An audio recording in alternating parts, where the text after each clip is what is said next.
Assalamualaikum warahmatullahi wabarakatuh. Puji syukur kita kepada Allah Subhanahu wa Ta'ala yang telah melimpahkan rahmat dan karunia-Nya kepada kita semua, sehingga kita dapat menghadiri perkuliahan kita pada hari ini. Salam dan salam tak lupa pula kita hadirkan kepada Rasulullah SAW dengan melafazkan Allahumma sholli ala Sayyidina Muhammad wa ala ali Sayyidina Muhammad.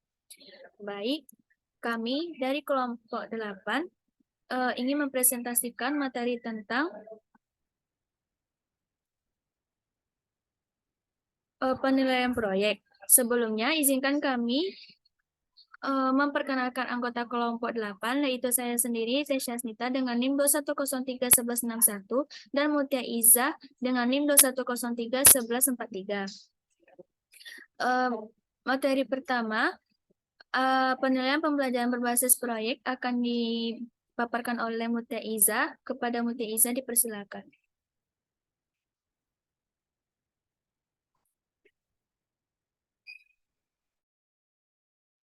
Baik, terima kasih kepada moderator.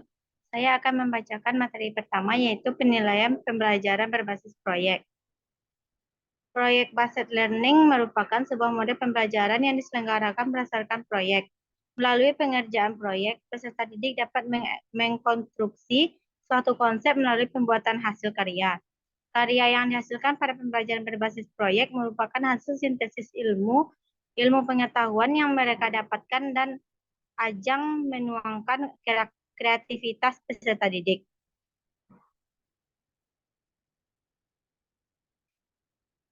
Tugas proyek tersebut berupa suatu investigasi sejak dari perencanaan, pengumpulan data, pengorganisasian, pengolahan, dan penyajian data.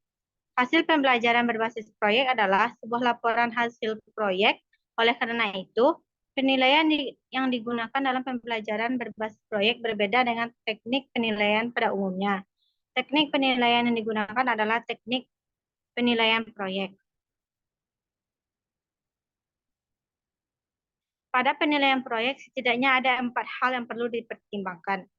Yang pertama yaitu pengelolaan, yaitu kemampuan peserta didik dalam memilih topik, mencari informasi dan mengelola waktu pengumpulan data, serta penulisan laporan.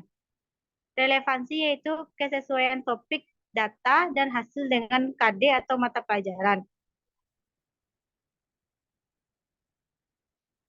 Selanjutnya yaitu keaslian, yaitu proyek yang dilakukan peserta didik harus merupakan hasil karya sendiri dengan mempertimbangkan kontribusi pendidik dan pihak lain berupa bimbingan dan dukungan terhadap proyek yang dikerjakan peserta didik. Yang terakhir yaitu inovasi dan kreativitas, yaitu proyek yang dilakukan peserta didik terdapat unsur-unsur baru atau kekinian dan sesuatu yang unik berbeda dari biasanya.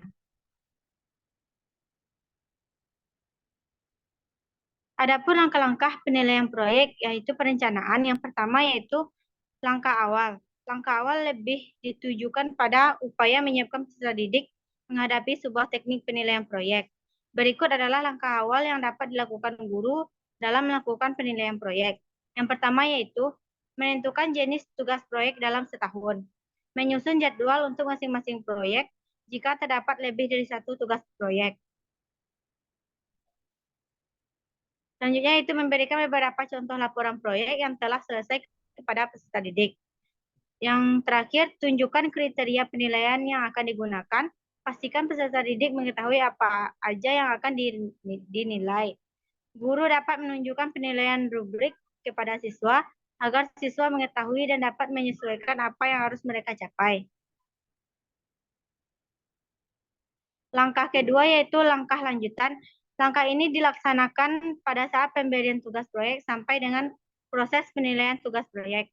Langkah ini dilakukan adalah seperti berikut. Yang pertama, merencanakan penilaian. Menentukan kesesuaian tugas proyek dengan kompetensi yang dituntut kurikulum atau KD, misalnya berkaitan dengan kerja ilmiah, dengan percobaan atau hanya sekedar dengan penelusuran informasi melalui pengamatan, wawancara, dan teknik lainnya. Yang kedua yaitu merancang spesifikasi proyek. Memilih topik, peserta didik dapat diberi kebebasan menentukan masalahnya, memetakan area yang akan dicakup, Yang ketiga yaitu melaksanakan pencatatan kegiatan secara mandiri oleh peserta didik. Yang keempat, melakukan penilaian laporan tugas proyek.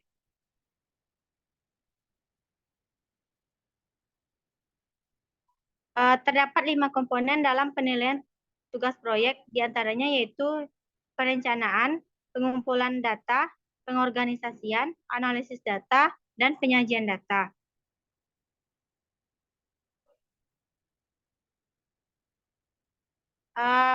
Materi yang kedua yaitu integrasi penilaian aspek pengetahuan, sikap, dan keterampilan dalam penilaian proyek. Penilaian sikap. Penilaian sikap juga merupakan aplikasi suatu standar atau sistem pengambilan keputusan terhadap sikap. Kegunaan utama penilaian sikap sebagai bagian dari pembelajaran adalah refleksi atau cerminan, pemahaman, dan kemajuan sikap peserta didik secara individual.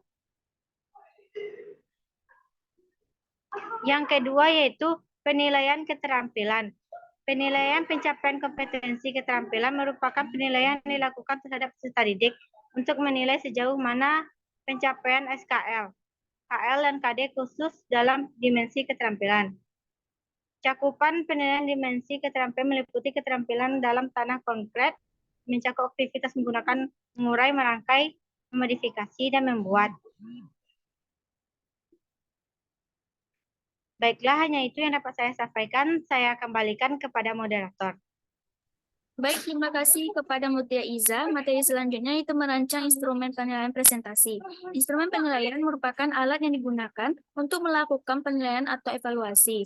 Instrumen penilaian dapat berupa tes maupun non-tes, dan observasinya dapat dilakukan dengan cara observasi sistematis dan non-sistematis. Untuk mencapai tujuan secara efektif dan efisien, instrumen harus baik sebagai alat ukur. Kemudian langkah-langkah penyusunan dan pengembangan instrumen. Yang pertama, mendefinisikan variabel. Yang kedua, menjabarkan variabel ke dalam indikator yang lebih rinci. Yang ketiga, menyusun butir-butir. Yang keempat, melakukan uji coba. Yang kelima, menganalisis kesahihan atau validity dan keterandalan reliability. Berikut format penilaian presentasi pada proyek.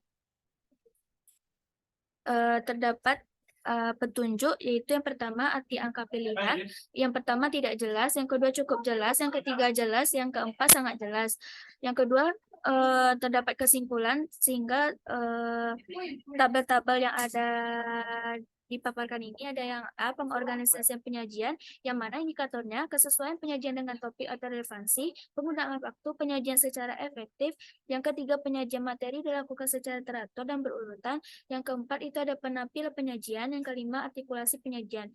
Yang B itu ada komunikasi, yang mana indikatornya penyaji berbicara dengan jelas dan lancar. Yang ketujuh, penyajian menarik dan memotivasi. Kedelapan, menguasai bahan yang disajikan. Kesembilan, argumen menjawab pertanyaan. Yang C itu ada materi, yang mana indikatornya keterbacaan atau bahasa, kelengkapan isi, kelengkapan konstruksi, orisinalitas, tampilan materi estetika dan informatif atau tampilan tayangan, dan kemudian terakhir ada daya implementasi. Baik, sekian pemaparan materi dari kami. Jika ada kesalahan dan kekurangan kami mohon maaf. Wassalamualaikum warahmatullahi wabarakatuh.